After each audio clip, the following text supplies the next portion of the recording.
들려주는 책 바림소리. 안녕하세요, 바림소리입니다. 이번에 들려드릴 책은 달러구트 꿈백화점 두 번째 이야기입니다. 달러구트 꿈백화점 1권을 아직 읽지 않으셨다면 먼저 업로드해드렸던 1권 낭독 영상을 먼저 듣고 오시는 것도 좋을 것 같습니다. 백화점에서 일한 지 1년이 넘어서 능숙하게 일을 해내는 페니가 멀어져간 단골 손님을 되찾는 과정을 그리고 있는데요. 저는 1권보다는 조금 아쉬웠던 것 같습니다. 그래도 전문을 읽어보시는 걸 추천드립니다. 자, 그럼 일부 낭독해 드리겠습니다.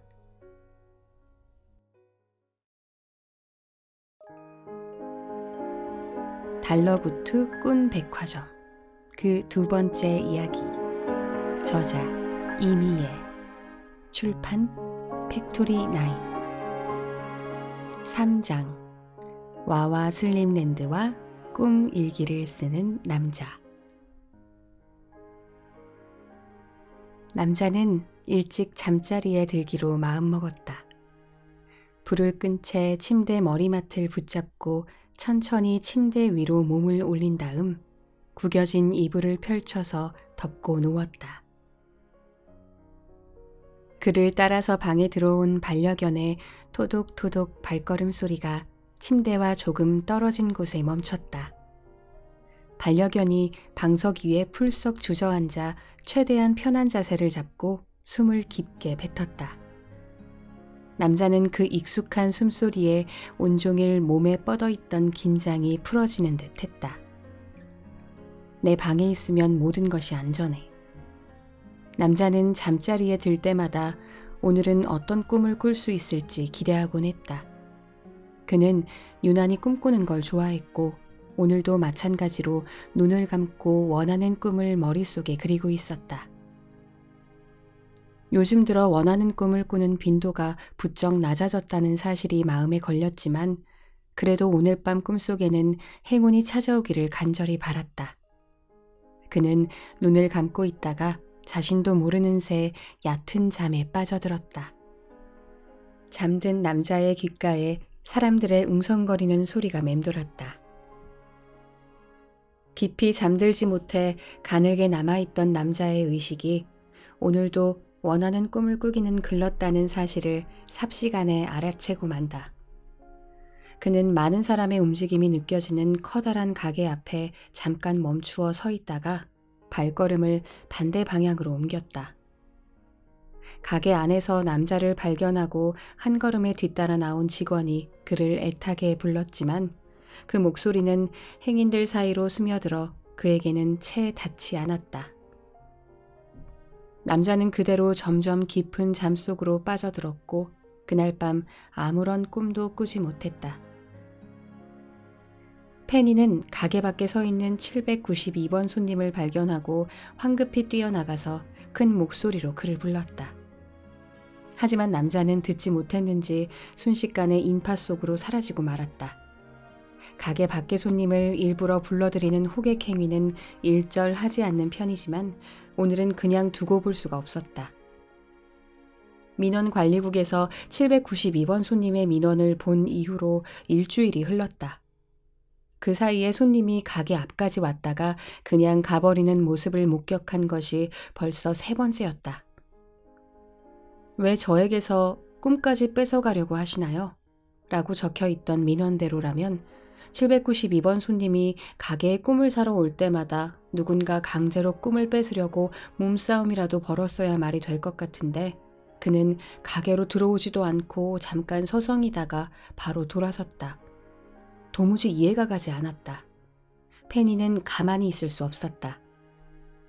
일하는 도중에도 792번 손님의 눈꺼풀 저울이 램수면을 가리키지는 않는지 계속해서 쳐다보았고 손님이 오는 기척이 나면 가게 밖으로 나가 수시로 고개를 돌려 확인하는 것이 습관이 될 정도였다.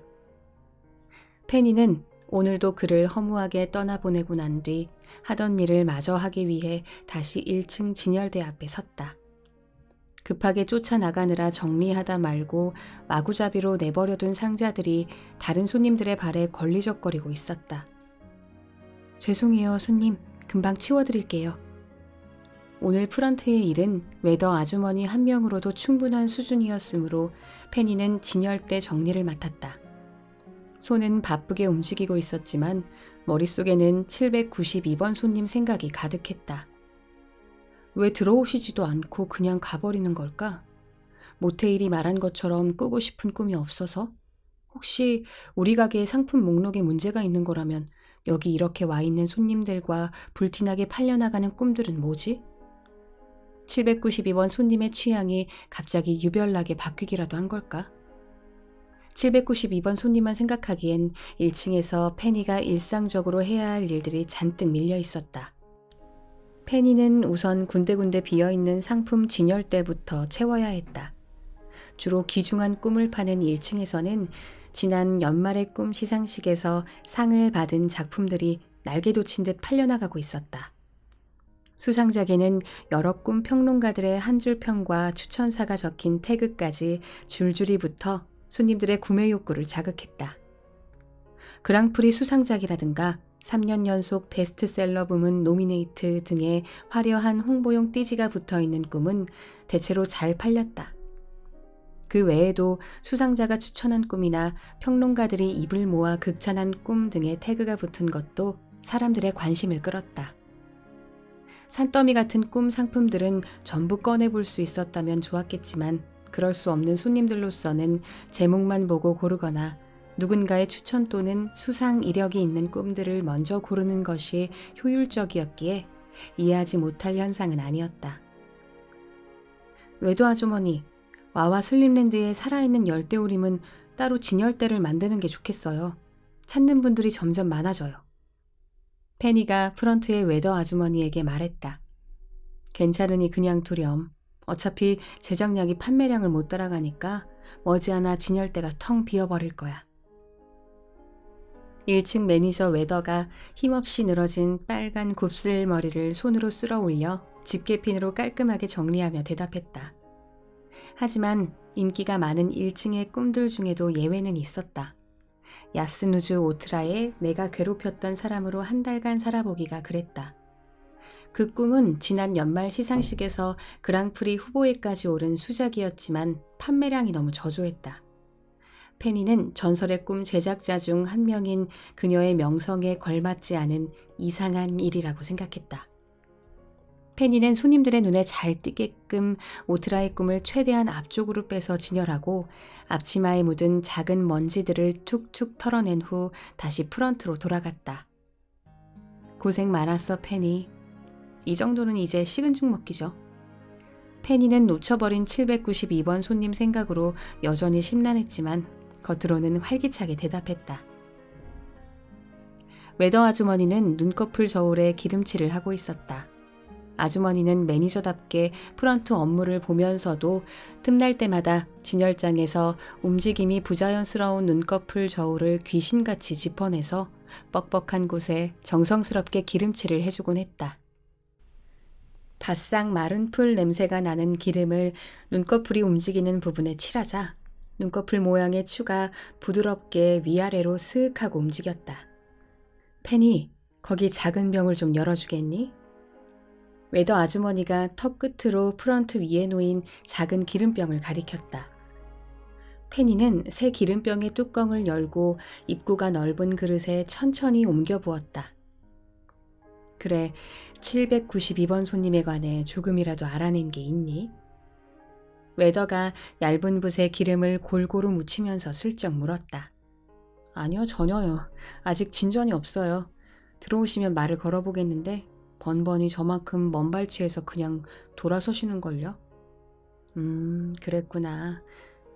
대체 왜 꿈을 뺏겼다고 생각하시는 걸까요? 여기 어디에 소매치기가 있는 것도 아니고요. 페니가 기름칠이 끝난 저울들을 하나씩 원래 자리로 올려놓으면서 연신 의아해했다. 만약 그렇다고 하더라도 왜 직원인 우리에게 말씀하시지 않고 민원 관리국까지 가신 걸까요? 궁금한 게 한두 가지가 아니에요. 잠든 손님들은 평소보다 훨씬 직관적으로 생각하고 즉각적으로 행동에 옮기시거든. 상점에서 해결되지 않을 일이란 걸 본능적으로 아셨을 거야.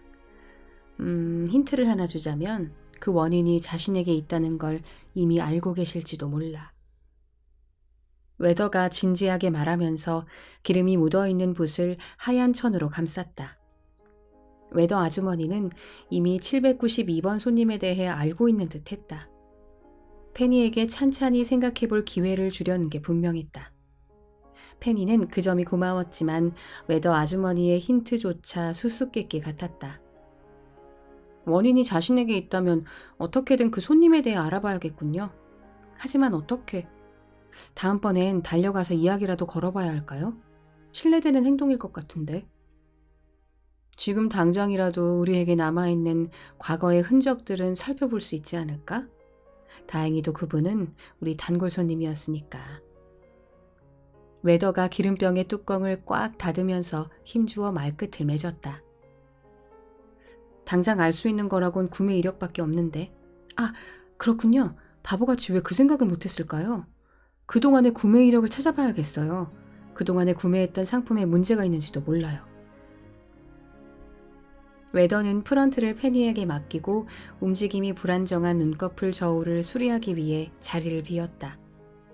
페니는 손님이 확연히 줄어드는 시간을 틈타 상품의 재고와 후기, 꿈값 등을 관리할 수 있는 드림페이 시스템즈 프로그램을 켰다. 그리고 손님들이 자신을 찾지는 않는지 힐끔힐끔 프런트 너머를 쳐다보면서 792번 단골 손님의 구매 이력을 살피기 시작했다. 문제의 792번 손님은 몇 년 전부터 꿈을 많이 꾸기 시작했는데 그가 꿈 백화점의 단골 손님으로 등록된 것도 그맘때였다. 특이한 점을 꼽자면 특히 와와 슬림랜드의 꿈을 좋아한다는 것이었다. 그가 마지막으로 산 꿈은 작년 연말 시상식에서 미술상을 받았던 살아있는 열대우림이라는 아름다운 자연경관을 배경으로 한 꿈이었다. 구매 목록을 살피다 보니 페니는 그 손님이 무척 부러워졌다. 와와 슬림랜드의 꿈을 이렇게나 많이 꿔봤다니. 감정으로 꿈을 살 수 있는 외부 손님이 샘날 지경이었다. 페니가 와와 슬림랜드의 꿈을 용돈으로 샀다가는 몇 달 동안 쫄쫄 굶어야 할지도 모른다. 전설의 꿈 제작자가 만든 꿈은 다른 꿈들보다 몇 배는 비쌌다. 하지만 가게 입장에서는 전혀 손해가 아닌 것이 792번 손님이 꿈값으로 낸 감정은 같은 꿈을 사간 그 누구보다 풍부하고 다양했다. 792번 손님이 지불한 감정은 다른 사람들이 지불한 쾌적함, 놀라움, 신비로움뿐만이 아니었다.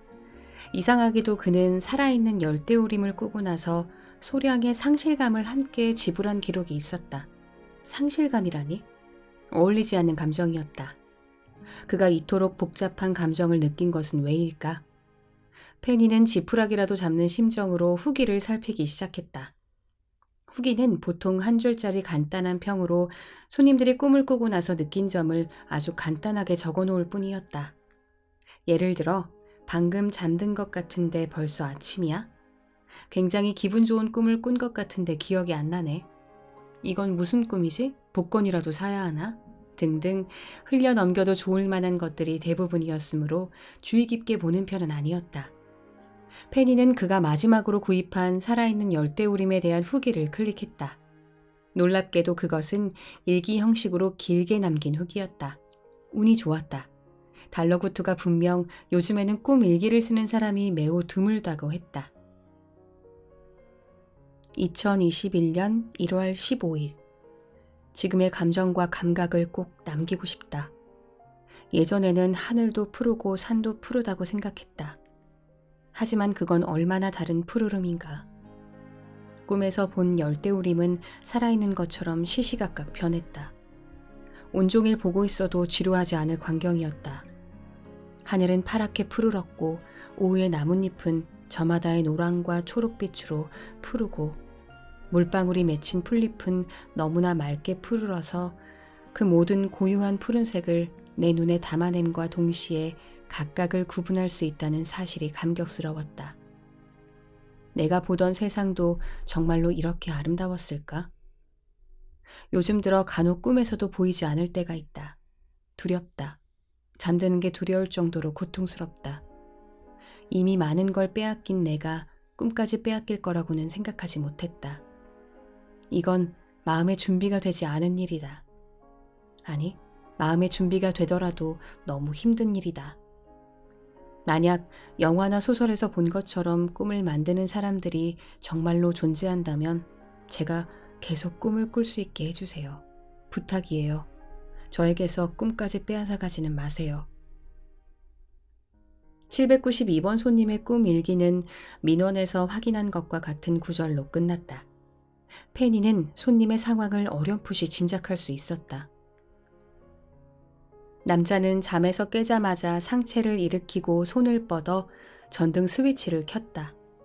방이 한층 환해졌음을 알 수 있었다. 그의 시력은 물체를 구분할 수는 없었지만 아주 미약하게나마 빛과 어둠을 구분할 수 있는 수준이었다. 남자는 가볍게 스트레칭을 한 뒤 침대 아래에 있는 안내견 반디를 쓰다듬고는 주방으로 나가 냉장고 속에 매번 같은 자리에 넣어두는 물을 꺼내 마셨다. 그 능숙한 손놀림과 다른 사람의 도움이 없이도 매끄럽게 이루어지는 일련의 과정이 지난밤의 아쉬움을 달래주었다. 남자는 차가운 물을 마시면서 다시 한번 간밤의 기억을 더듬었다. 어젯밤도 꿈속에서 아무것도 보이지 않았던 것 같다. 그의 기억이 맞다면 요즘 들어 꿈에서도 앞이 보이지 않는 날들이 자꾸만 늘어나고 있었다. 남자는 6년 전 급속도로 진행된 병으로 시력 대부분을 잃었다. 그 일을 겪기 전에 후천적으로 시각장애를 가지게 되는 경우가 대부분이라는 것도 몰랐다. 막연하게 그렇게 태어나는 사람이 있는 줄로만 알았다.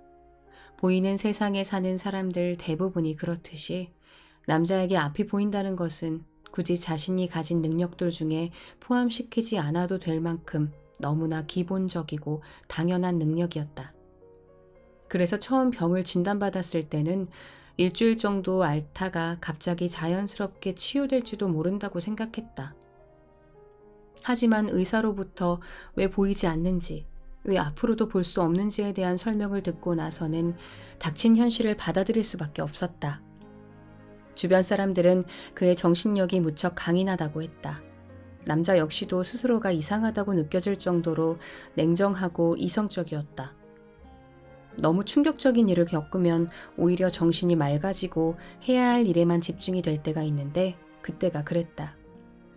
대신 가족들이 그가 슬퍼할 몫까지 다 가져가 버린 것처럼 슬퍼했다.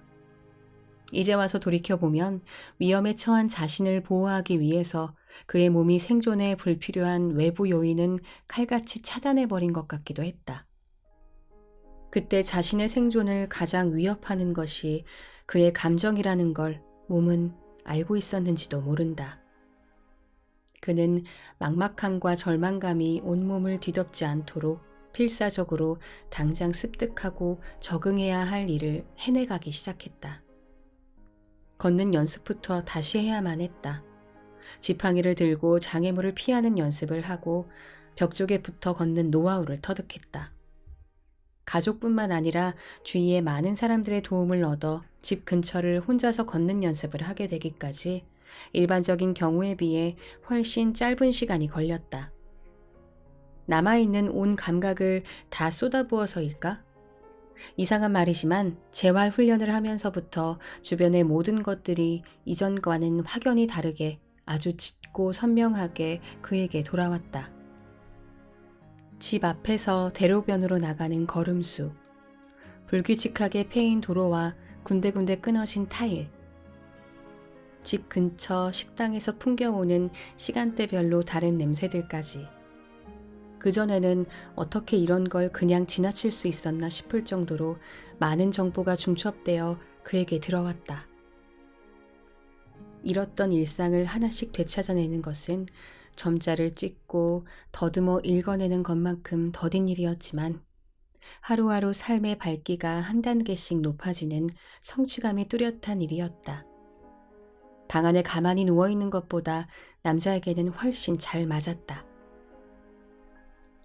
가족이나 학교 생활을 도와주는 도우미 친구들 없이도 혼자 할 수 있는 일의 영역을 조금씩 넓혀 나가던 어느 날, 남자는 수없이 연습했던 코스 중 하나였던 교내 편의점에 혼자 들어갔다. 열평 남짓한 편의점 안에 들어서자 계산대에서 쉴 새 없이 바코드 찍히는 소리가 났다. 그가 지팡이로 바닥을 소리나게 두드리며 걸음을 옮길 때 어쩔 줄 몰라 하는 사람들의 행동이 고스란히 소리로 느껴졌다. 그들은 좁은 편의점 통로에서 남자가 지나갈 수 있도록 친절하게 벽에 바짝 붙어주었다. 미안함과 고마움이 그를 우물쭈물할 수 없게 만들었다. 그는 곧장 음료 냉장고로 갔다. 문을 열고 캔 음료의 윗부분을 더듬어 음료라고 적힌 점자를 읽어냈다. 상표나 종류는 알 수 없었다. 대부분의 캔 음료가 그냥 음료라고만 적혀 있다. 이미 익숙한 사실이었다.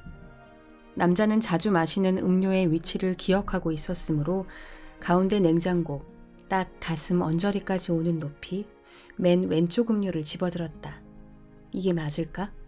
만약 직원에게 물어본다면 10중 8구 친절하게 알려줄 터였다. 하지만 그날 남자에게 필요한 것은 혼자서도 원하는 물건을 살 수 있다는 경험이었다. 게다가 바쁘게 찍히는 바코드 소리, 계산대에서 쉴 새 없이 손님을 맞는 딱 한 명뿐인 직원을 성가시게 하고 싶지 않았다. 더 솔직해지자면 그날은 눈이 멀쩡하게 보였을 때처럼 행동하고 싶었다.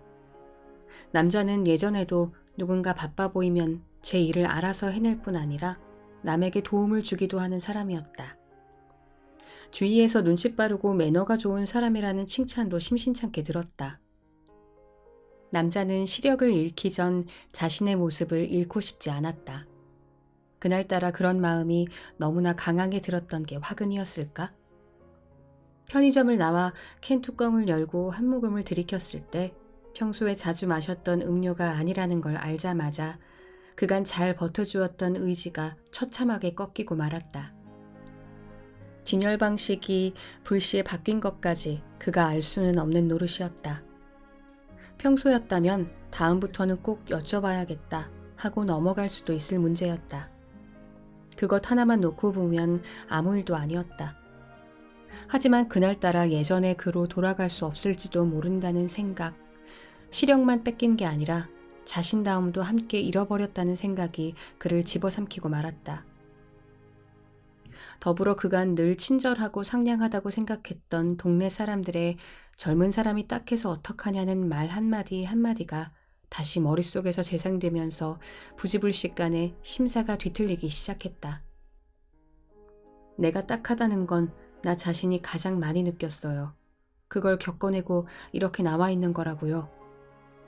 그는 편의점 근처에 인적이 드문 계단 아래에 지팡이를 던지듯이 내려놓고 주저앉았다. 소리치며 울고 싶은 기분을 겨우 삼키고 있는데 어떤 여자가 그에게 다가왔다. 도와드릴까요? 목소리의 주인공은 남자의 지팡이를 챙겨서 손이 닿는 곳에 놓아주었다. 감사합니다. 저는 이 학교에서 일하는 상담사예요. 언제 한번 내키면 찾아오세요. 상담실의 연락처와 위치를 휴대폰에 녹음해 드릴게요. 남자는 아무 대답도 할 수 없었다. 상담사가 자리에서 일어나려는 그를 슬쩍 도와주면서 말했다. 차라리 펑펑 우는 게 나을 것 같은 표정이어서 그래요. 누구라도 그런 표정을 짓고 있는 사람을 보면 그냥 지나치지 못할걸요? 상담사의 배웅을 받고 집으로 돌아오는 길에 그는 평생 다른 사람의 도움만 받고 고마워하기만 하는 삶이 그에게 어떤 의미일지를 생각했다. 나는 다른 사람에게 어떤 사람이 될 수 있을까? 다른 사람 눈에는 내가 어떤 사람으로 보일까? 패 끼치지 않고 사회에 스며들어 자립하는 것이 최선인 사람? 가족들의 짐이 되지 않으려고 노력하는 사람? 그게 내 남은 인생의 최선일까? 최선의 기준이 이렇게 당연한 수준까지 내려올 줄은 몰랐다. 집으로 돌아온 그날 남자는 이틀 내내 잠만 잤다. 잠자는 것은 누구나 눈을 감고 동등하게 할 수 있는 행위라는 게 기뻤다. 꿈을 꾸면 볼 수 있다는 사실을 깨닫는 데는 얼마 걸리지 않았고 그게 구원 같았다. 심지어 현실보다 훨씬 아름다운 모습을 보기도 했다. 오늘 하루를 무사히 마치고 나면 잠이 들어 또 꿈을 꿀 수 있다는 사실이 남자에겐 깨어있는 동안의 유일한 버팀목이었다. 시간이 흘러 남자는 안내견 반디를 만나게 되었고 일전에 도움을 받았던 상담사에게 정기적으로 찾아가 상담을 받으며 새롭게 일상을 바꾸어 나가고 있었다. 그러던 중 요즘 들어 꿈에서도 보이지 않는 날이 생기기 시작했다. 그는 자신에게 더 뺏길 게 남았다는 현실을 받아들이기가 버거웠다. 꿈도 기억을 바탕으로 하기 때문에 보이지 않는 날의 기억이 많아질수록 꿈에서도 볼 수 없게 된다는 어떤 이의 이야기에 예외가 있길 바랐다. 이미 시간은 평소에 잠들던 시간을 훌쩍 넘어 자정을 지나고 있었다. 내일은 늘 가던 학교와 집 사이에 한 코스를 더해 주기적으로 다니는 상담실까지 다녀와야 했다. 그걸 알고 있는지 안내견 반디가 남자의 발밑에서 낑낑거렸다. 왜 안 자냐고? 그래, 이제 자자. 반디야, 너도 잘 자? 이윽고 안내견 반디가 새근새근 잠드는 소리와 함께 남자도 거의 동시에 잠이 들었다. 남자는 오늘 꿈속에서 안내견 반디와 함께였다. 반디가 그의 다리에 몸을 비벼서 자신이 옆에 있다고 알려왔다. 아쉽게 오늘도 앞이 보이지 않았다. 잠들기 전 그대로였다. 실망한 남자가 지난 밤과 마찬가지로 돌아서려는데 누군가 그를 다급히 불러세웠다. 잠깐만요, 792번 손님. 네, 저요? 누구시죠? 남자를 792번 손님이라고 부르는 목소리의 주인공은 뛰어왔는지 숨을 헐떡이고 있었다. 저는 달러구트 꿈 백화점에서 일하는 팬이에요. 꿈 백화점이요? 그런데 저를 무슨 일로? 전 오늘 꿈을 사고 싶은 상태가 아니에요. 꿈은 사지 않으셔도 돼요. 손님과 만나고 싶어하는 분들이 가게 안에서 기다리고 있어요. 부탁이니 한 번만 만나주세요. 손님도 분명 좋아하실 거예요. 누굴 얘기하는지 모르지만 전 그들을 볼 수가 없어요. 그런 건 전혀 상관없어요. 손님과 꼭 대화를 나누고 싶대요. 엄밀히 말하면 손님께서도 전혀 모르는 사람은 아니에요. 제가 안내를 도와드릴게요. 괜찮으면 팔 한쪽을 제게 맡기세요. 남자의 안내견 반디가 경계하지 않았다. 오히려 반디가 반갑게 살랑살랑 흔드는 꼬리가 남자의 무릎 언저리를 톡톡 치고 있었다. 위험한 사람은 아닌 걸까? 손님의 반려견이 같이 왔나 봐요. 이 친구 이름이 뭐죠? 저와 함께 다니는 안내견 반디예요. 반딧불에서 땄어요. 팬이라는 직원이 능숙하게 안내한 덕분인지 아니면 그의 발걸음이 이미 꿈 백화점으로 향하는 길을 외우고 있어서인지 남자는 수월하게 백화점으로 들어왔다. 한쪽에서 적지 않은 인파가 모여 수군거리는 소리가 들렸다. 방금 와와 슬림랜드 봤어? 저기 직원 휴게실로 들어갔어. 실물이 훨씬 예뻐. 킥 슬럼버는 어떻고 난 그의 앞에선 긴장해서 한마디도 못할 거야. 정말 잘 어울리는 커플이야. 사람들은 대단한 유명인이라도 본 것처럼 들뜬 목소리였다. 저 직원 휴게실로 들어갈게요. 안에서 두 분이 손님을 기다리고 있어요. 페니는 삐거덕거리는 문을 열더니 아늑함이 피부에 전해지는 따뜻한 공간으로 남자를 안내했다. 휴게실 안에 다른 사람의 인기척이 느껴졌다. 남자를 기다린다던 두 사람이 이미 와 있는 게 틀림없었다. 남자는 잔뜩 긴장한 채 반디와 딱 붙어 서 있었다. 반디는 이번에도 경계하는 기색 없이 꼬리를 살랑살랑 흔들더니 남자의 발 밑에 편안하게 엎드렸다. 저는 그럼 나가볼게요. 아무도 방해하지 않을 테니 천천히 얘기 나누세요. 그리고 이건... 페니는 남자와의 팔짱을 풀고 부스럭거리더니 치익 소리가 나게 휴게실 안에 뭔가를 뿌렸다. 작은 물방울이 남자의 팔에도 살짝 튀었다. 나뭇잎 냄새를 닮은 향기가 코 끝에 닿았다. 이건 생각을 정리하는 데 도움을 주는 향수예요. 달러구트님께 특별히 빌려왔어요. 도움이 되시길 바래요. 남자가 1인용 팔걸이 의자에 앉을 수 있도록 도와준 뒤 페니는 휴게실 문을 닫고 나갔다. 그리고 정체 모를 두 사람이 드디어 입을 열었다. 안녕하세요, 792번 손님. 저는 와와 슬립랜드예요. 아름다운 풍경이 나오는 꿈을 만드는 제작자예요. 저는 킥 슬럼버입니다. 동물이 되는 꿈을 만들고 있어요. 제가 만든 꿈 속에서는 범고래나 독수리가 되어볼 수도 있죠. 모르는 사람이 갑자기 만나자고 해서 놀라셨죠? 신뢰가 많았습니다. 안녕하세요. 저는 박태경이에요. 꿈을 만들다니. 멋진 일을 하시는 분들이군요. 근데 어떤 일로 절 찾으셨죠? 절 어떻게 아시는 건가요? 보내주신 꿈 일기를 봤어요. 그래서 당신에 대해 알고 있어요. 저는 당신이 꾸었던 살아있는 열대우림이라는 꿈을 만들었거든요. 혹시 기억하세요? 그건 열대우림의 풍경이 시간과 빛의 이동에 따라 변하는 것을 지켜보는 꿈이에요. 페니가 뿌리고 간 나뭇잎 내음이 나는 향수 덕분인지 재빨리 숲의 전경이 떠올랐다. 기억났어요. 제가 정말 좋아하는 꿈이에요. 맞아요. 그 꿈을 꾸고 나서 꿈 일기를 썼죠. 그걸 당신도 읽었나요? 아니, 어떡해. 이럴 수가. 이거 놀랍고 조금 부끄럽네요.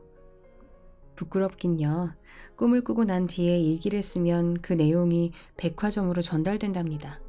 페니 씨가 당신이 쓴 꿈일기를 보여줬어요. 귀한 팬레터를 받은 것처럼 기뻤어요. 와와 슬림랜드가 말했다. 눈이 안 보인다고 들었습니다. 언제부터죠? 적응은 좀 했나요?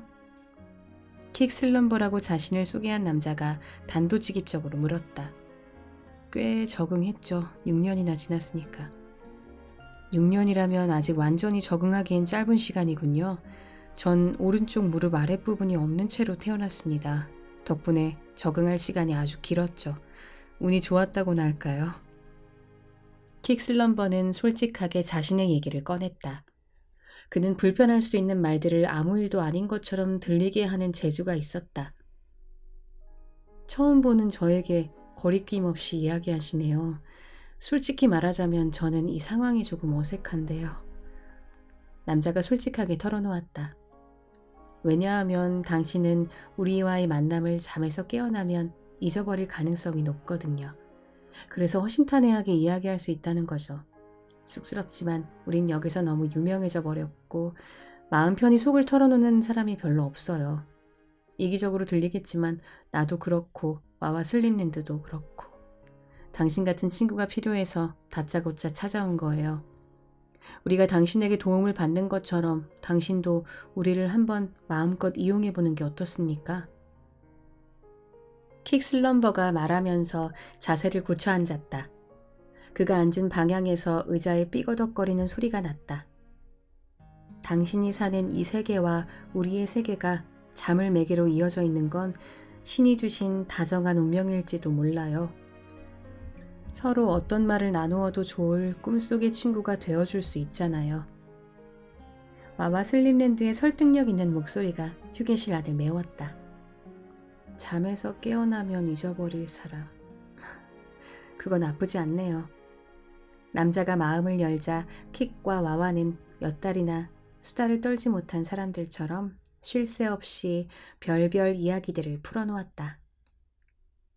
전 10살 때 다짐했죠. 꿈을 만드는 제작자가 되기로요. 처음에는 꿈에서라도 달리기를 해보고 싶어서 허허벌판을 마구 달리는 꿈을 만들었어요. 어린 마음에 제작 면허도 없으면서 같은 반 친구에게 자랑도 했죠. 내가 만든 꿈 꿔볼래? 처음 치곤 잘 만든 것 같아 이러면서요. 그런데 글쎄 그 녀석이 뭐라고 말했는지 아세요? 킥 슬럼버는 처음 인사를 나누었을 때보다 훨씬 격이 없이 편안해진 어조로 자신의 옛날 이야기를 하고 있었다. 뭐라고 했어요? 정확히 이렇게 말했어요. 야, 너는 두 다리로 걸어본 적도 없잖아. 네가 만든 달리는 꿈은 우스꽝스럽게 삐걱거릴 것 같아. 꼭 두 다리에 목발을 매단 것처럼 말이야. 정말 고약한 녀석이죠? 그래서 제가 그랬죠. 그럼 난 동물처럼 헤엄치고 날아오르는 꿈을 만들어버릴 거야. 그건 네 녀석도 못 해봤지? 그랬더니 그 자식은 어디 한번 해보라는 듯이 코웃음을 쳤어요.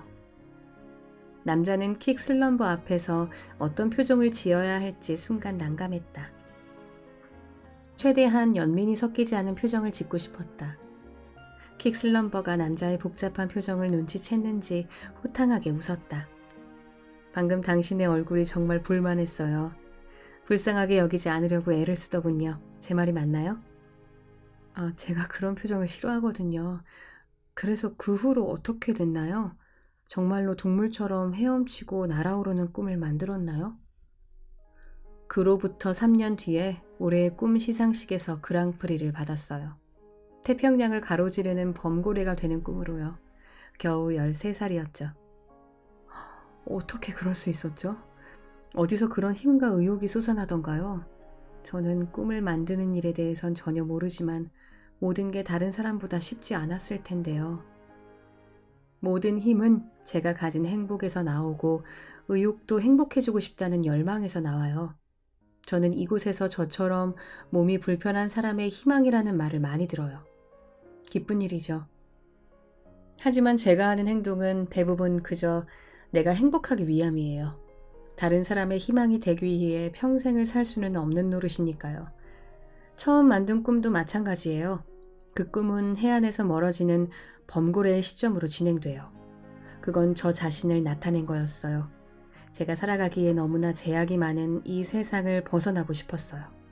다리 한쪽이 없는 사람이 아니라 두 다리를 아예 쓰지 않아도 더 큰 세상을 보는 범고래가 되고 싶었어요. 그런데 정말 그렇게 됐어요. 바다에 빠지면 죽는 줄 알았는데 그 아래에 더 큰 세상이 있더라고요. 지금은 참 다행이다 싶어요. 만약 내가 해안을 달릴 수 있는 사람이었다면 굳이 바다에 뛰어들려고 하지도 않았을 거예요.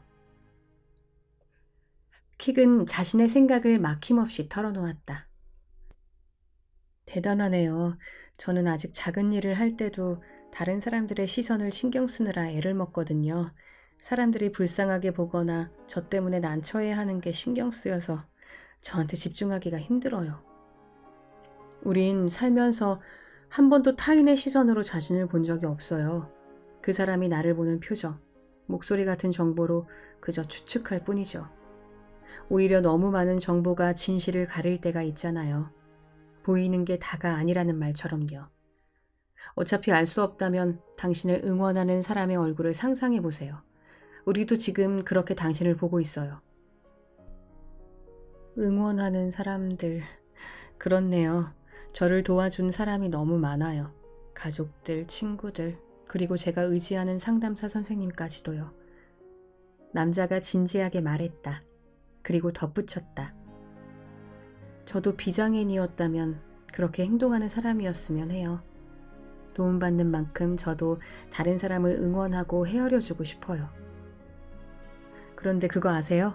당신은 이미 다른 사람을 돕고 있어요. 미처 깨닫지 못한 사이 슬럼프에 빠진 저를 구했거든요. 와와 슬림랜드가 말했다. 전 사실 미술을 좋아하는 학생일 뿐이었어요. 꿈을 만들고 싶어졌을 때도 그저 늘 그리던 풍경을 꿈속에 담아내야겠다는 생각뿐이었죠. 저는 색을 누구보다 잘 다루지만 여기 있는 킥이나 다른 사람들처럼 역동적인 장면을 구현해내는 어려운 기술 같은 건 없어요. 그런데도 내가 훨씬 손이 많이 가고 불안정한 꿈을 만들고 싶어하는 이유를 찾고 싶었어요. 이 일을 시작한 지 10년 정도 됐는데 요즘 들어 너무 지쳐버렸거든요. 하지만 당신이 써준 꿈일기를 보고 깨달았어요. 나는 당신 같은 손님들을 위해서 이 일을 하고 있었다는 걸요. 그 깨달음 하나가 얼마나 큰 힘이 됐는지 모를 거예요. 와와 슬림랜드의 목소리에는 진심이 듬뿍 담겨 있었다. 어쩌면 당신의 어려움이 당신다운 모습을 더 짙게 만들고 있는 것 같군요. 킥 슬럼버가 불쑥 말했다. 그게 무슨 뜻이죠? 누군가의 도움이 얼마나 소중한지 더 잘 알게 됐잖아요. 같은 일을 겪어도 전혀 다른 감정을 느끼는 사람들도 있겠죠. 하지만 당신은 받은 만큼 남을 돕고 싶다고 생각하는 사람이에요. 어때요? 당신다움이 뭔지 또렷하게 보이는 것 같지 않나요? 보이지 않는 다른 사람의 시선은 제쳐두고 자기 마음을 봐요. 정말 그럴 수 있을까요? 앞이 보이지 않는다는 사실 하나가 제 모든 다른 면들을 가릴 만큼 크고 빠르게 번지는 것 같아서 두려워요. 전 그냥 앞을 못 보는 사람이 아니에요. 저는 박태경이에요. 남자는 언젠가 한 번은 다른 사람들 앞에서 하고 싶었던 말을 용기 내 입 밖으로 꺼냈다. 나도 그랬어요. 나는 다리 한쪽이 없는 사람이라고 불리길 원하지 않았어요. 나는 킥슬럼버인데 다리 한쪽이 불편해. 적어도 이 수준까지는 닿길 바랐어요. 그건 아주 큰 차이예요. 그리고 그 차이에 대해 정확히 알고 있는 사람을 만나고 싶었어요. 바로 당신 같은 사람 말이에요. 킥은 한마디 한마디를 공들여 말했다. 남자는 킥슬럼버도 마찬가지로 이 모든 얘기를 용기 내서 털어놓고 있다는 걸 알 수 있었다. 태경 씨, 우리를 나타내는 어떤 수식어도 우리 자신보다 앞에 나올 순 없어요. 그리고 우리 같은 제작자가 있고 꿈을 살아오는 당신이 있는 한 아무도 당신에게서 잠자는 시간과 꿈 꾸는 시간을 뺏어갈 순 없어요. 당신에게 어떤 꿈을 드릴 수 있을지는 우리 제작자들이 고민할 몫이에요. 당신은 자기 전에 아무 걱정 없이 눈을 감고 편안히 있으면 돼요. 와와 슬림랜드가 확신에 넘치는 말투로 말했다. 그들이 휴게실에서 나오자 기다리고 있던 페니가 남자와 반디에게 싹싹하게 말을 건넸다. 괜찮으시면 제가 층별 안내를 해드리고 싶어요. 층별 안내요? 여길 방문하는 것도 손님의 일상이잖아요. 일상을 되찾으러 가야죠. 저 한 명을 위해서 그렇게까지. 손님 한 분 한 분께 필요한 서비스를 드리는 것이 프런트에서 제가 하는 일이에요. 그들은 엘리베이터를 타고 5층에 내렸다. 5층 직원들은 목소리를 높여 할인 판매하는 물건들을 팔고 있었고 세일하는 상품들 중에서 좋은 꿈을 고르려는 사람들로 정신없이 북적였다. 아무래도 저는 여기서 좋은 꿈을 고르지는 못할 것 같네요. 남자가 5층의 분위기를 파악하고 머쓱하게 웃었다. 걱정하지 마세요. 모테일이 도와드릴 거예요. 그렇지 모테일? 모테일이라고 불린 발랄한 목소리의 직원은 남자에게 아주 적극적으로 말을 건넸다. 아무한테나 이런 제안을 드리지는 않아요. 앞으로 손님께서 저희 5층 할인 코너에 찾아오신다면 특별히 제가 따로 숨겨놓은 귀한 꿈을 드리죠. 반디가 모테일을 보고 왕왕 크게 짖었다. 왜 날 보고 짖는 거야? 나 수상한 사람 아니야. 오해하지 마세요, 손님. 절 믿고 5층에도 종종 놀러 오세요. 페니는 모테일을 뒤로 하고 남자와 반디를 4층으로 안내했다. 4층은 반디가 무척 좋아할 거예요. 남자와 반디는 페니를 따라 엘리베이터를 타고 4층으로 내려왔다. 반디는 4층에 내려오자마자 구경하고 싶어서 끙끙 앓는 소리를 냈다. 반디, 여기엔 널 위한 좋은 꿈들이 많아. 자, 어서 가서 골라봐. 안내는 나 하나로 충분해. 페니가 반디에게 말했다. 반디가 잠깐 머뭇대며 낑낑거렸다. 난 괜찮아, 반디. 어서 가봐. 반디는 남자의 허락을 받자마자 낮게 깔려있는 진열대들 사이를 펄쩍펄쩍 뛰어다니기 시작했다. 반디, 그럼 안 돼. 여기선 괜찮아요. 평소처럼 얌전히 있지 않아도 되는 곳이에요. 딱 반디만큼 활동량이 많은 좋은 친구가 있거든요. 요 녀석 거기 멈춰. 어디선가 들려온 드르륵거리는 롤러스케이트 소리와 높은 톤의 남자 목소리가 반디가 달려간 방향으로 멀어졌다. 저분은 4층 매니저인 스피도님이에요. 쫓아가면서 신이 나 죽겠다는 표정이네요. 빠르게 달릴 일이 생겨서 기쁜가 봐요. 4층에서 3층으로 내려오는 길에 남자는 이 백화점이 자신에게 익숙한 공간이라는 사실을 알아차렸다. 이제야 알겠어요. 3층은 활동적이고 재미있는 꿈들이 있는 곳이죠. 여기도 많이 왔었던 것 같아요. 맞아요. 역시 몸은 기억한다니까요. 오늘 다시 안내해드리길 잘한 것 같네요. 3층은 지금 들으시는 것처럼 하루 종일 최신 유행곡을 틀어놓고 지내요. 갖가지 상품 포스터가 벽에 가득 붙어 있고요. 직원들 옷차림도 가지각색이에요. 3층의 매니저는 모그베리님이에요. 기다리고 있던 모그베리가 남자를 반갑게 맞이했다. 안녕하세요, 손님. 저희 층엔 소리에 특화된 꿈이 많아요. 가끔은 좋은 대안이 될 테니 구미가 당기면 잊지 말고 찾아주세요. 자는 동안에 여러 가지 자극을 받으면 다양한 감각이 발달하기도 한대요. 그런 의미에서 여기 이 꿈은? 모그베리는 두 사람을 붙잡고 3층에 있는 모든 꿈을 설명하려고 했다. 둘은 서둘러 2층으로 내려왔다. 간격이 딱 맞아떨어지게 정리된 2층 진열대들은 구경하기가 편했다. 진열장과 진열장 사이에는 딱 3걸음씩 떨어져 있었고 코너마다 같은 위치에 점자로 표기된 안내가 함께 있었다.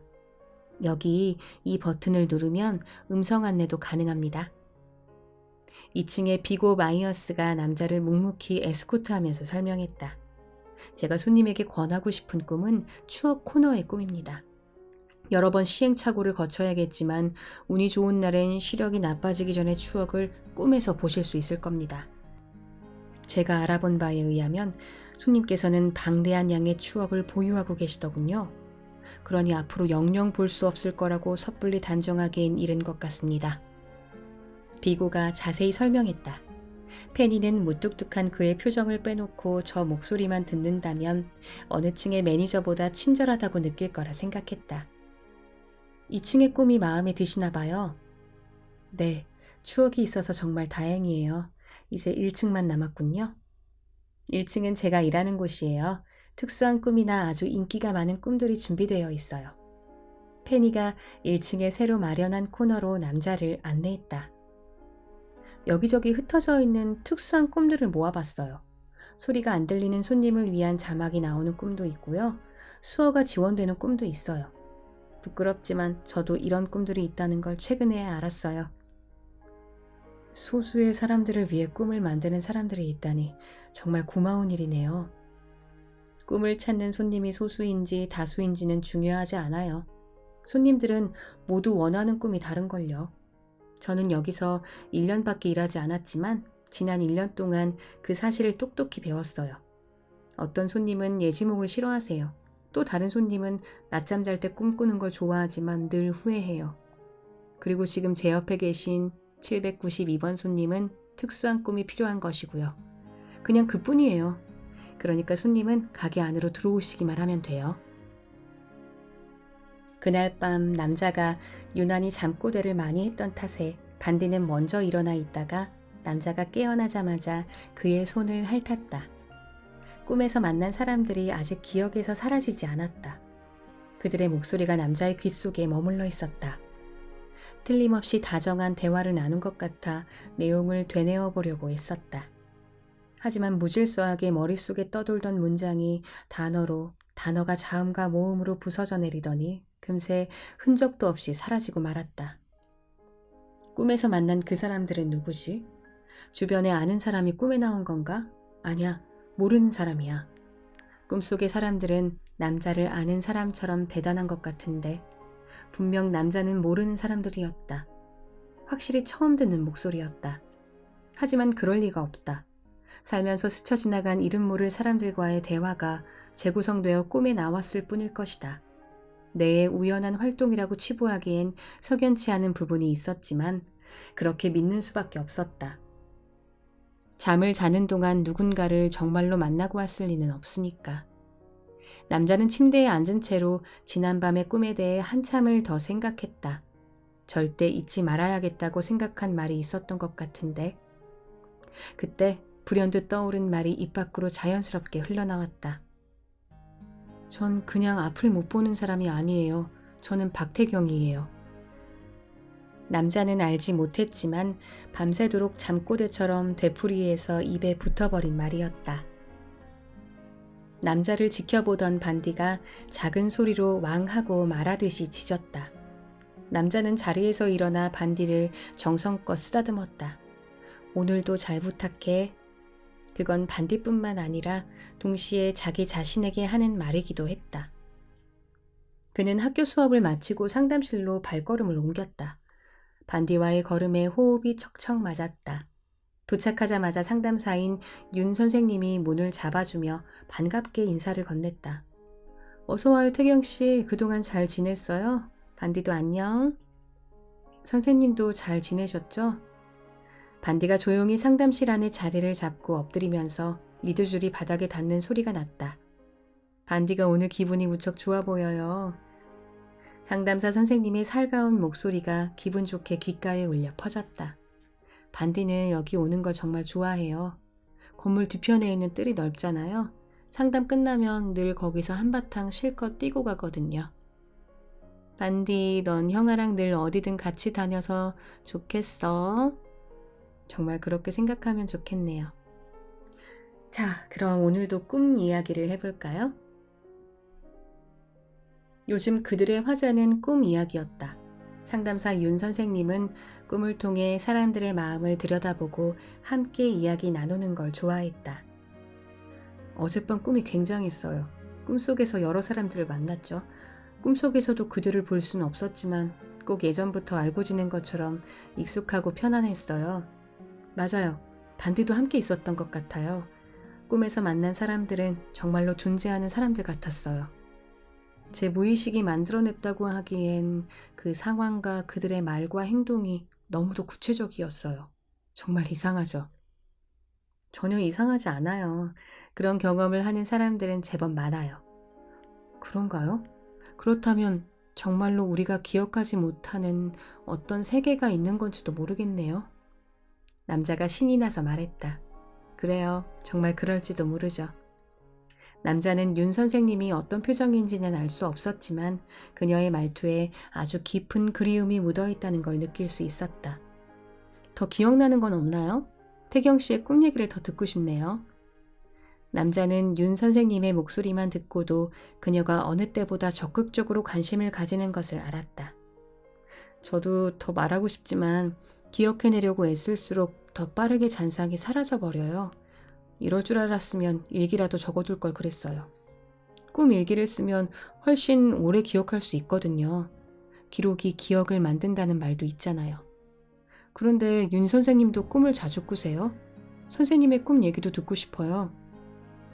저도 꿈을 많이 꾸는 편이죠. 꿈 일기를 써본 적도 있으세요? 그럼요. 덕분에 아주 오래된 꿈인데도 지금까지 생생하게 기억하고 있는 꿈도 있어요. 범고래가 되어서 태평양을 가로지르는 아주 멋진 꿈이었죠. 얼마나 오래된 꿈인데요? 벌써 20년이 넘었네요. 1999년의 꿈이었으니까요. 네, 지금까지 달러구투 꿈 백화점 두 번째 이야기 일부만 낭독해 드렸습니다.